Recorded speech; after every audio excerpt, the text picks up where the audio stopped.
Hello friends, आज मैं आपके साथ केमिकल काइनेटिक्स से एक बहुत ही इंपॉर्टेंट न्यूमेरिकल को डिस्कस करूंगा जो आपके एग्जाम में कॉमनली पूछा जाता है।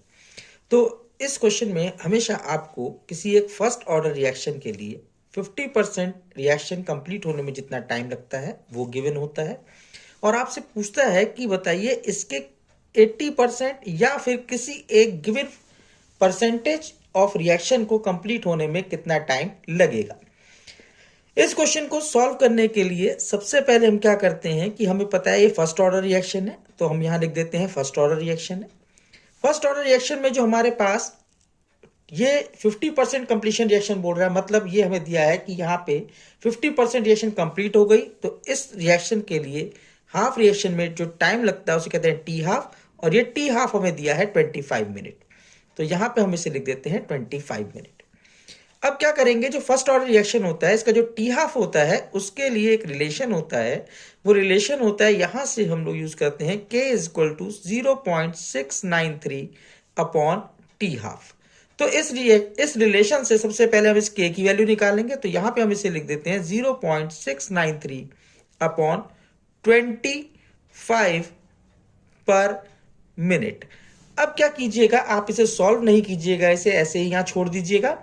अब यहां पे फर्स्ट ऑर्डर रिएक्शन के लिए ही हमारे पास एक और रिलेशन होता है जो होता है k is equal to 2.303 upon T log base 10 A naught upon A naught initial concentration होता है, ए फाइनल कंसेंट्रेशन होता है और टी टाइम होता है। तो अब अगर हमें यहां पे जितने भी परसेंटेज कंप्लीशन रिएक्शन का हमें टाइम कैलकुलेट करना होगा, हम यहां पे वही लिख देते हैं। 80% तो हम लिख देते हैं 80%।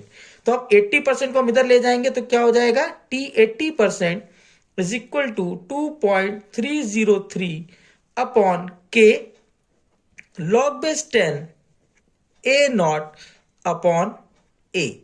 अब यहां पे एक बहुत ही इंपॉर्टेंट चीज आपको सीखनी है कि यहां पे जो हम ए की वैल्यू है वो ए की वैल्यू क्या लिखेंगे। तो ए की वैल्यू हम क्या करते हैं, जितने परसेंट ये रिएक्शन कहता है कंप्लीट हो रही है, तो जितने परसेंट रिएक्शन कंप्लीट हो रही है इस ए की वैल्यू को हम कितना रखते हैं, जितने परसेंट रिएक्शन कंप्लीट हो रही है उसे 100 में से माइनस कर देंगे और यही हो जाएगी परसेंटेज ऑफ ए नॉट। तो हम ए की वैल्यू 100 माइनस जो परसेंटेज होगी उसे माइनस करेंगे और वो परसेंट हो जाएगा ए नॉट का। तो 100 में से 80 गया तो कितना बचा, 20% ऑफ ए नॉट। तो 20% ऑफ ए नॉट का मतलब 20 अपॉन 100 इंटू ए नॉट।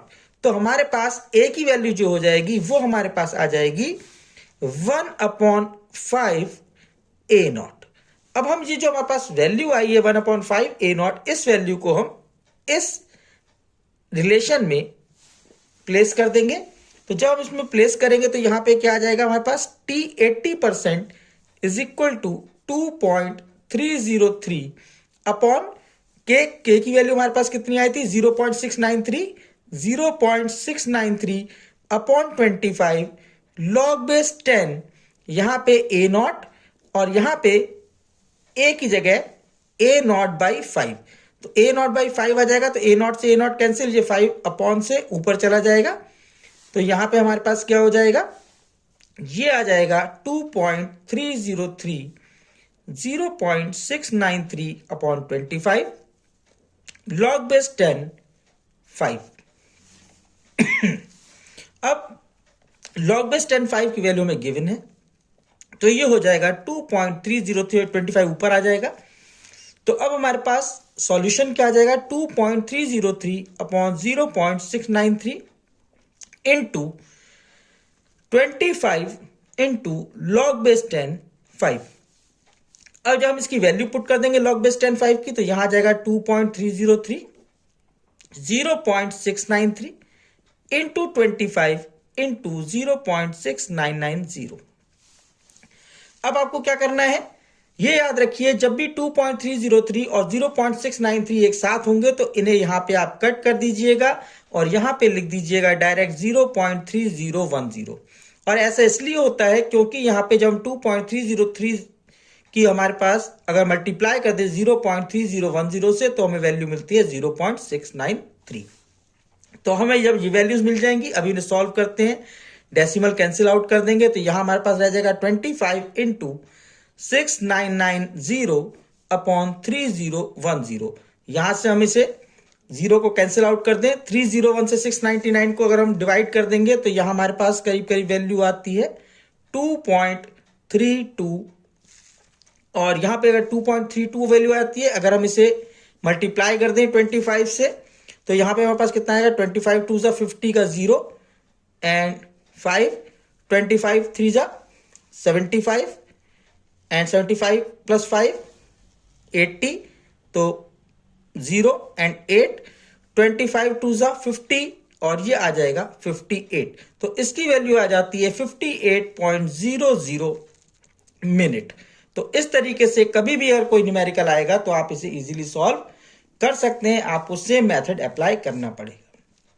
अगर आपको ये मेथड अच्छा लगा हो, वीडियो अच्छी लगी हो, तो लाइक कीजिए, सब्सक्राइब कीजिए एंड शेयर कीजिए।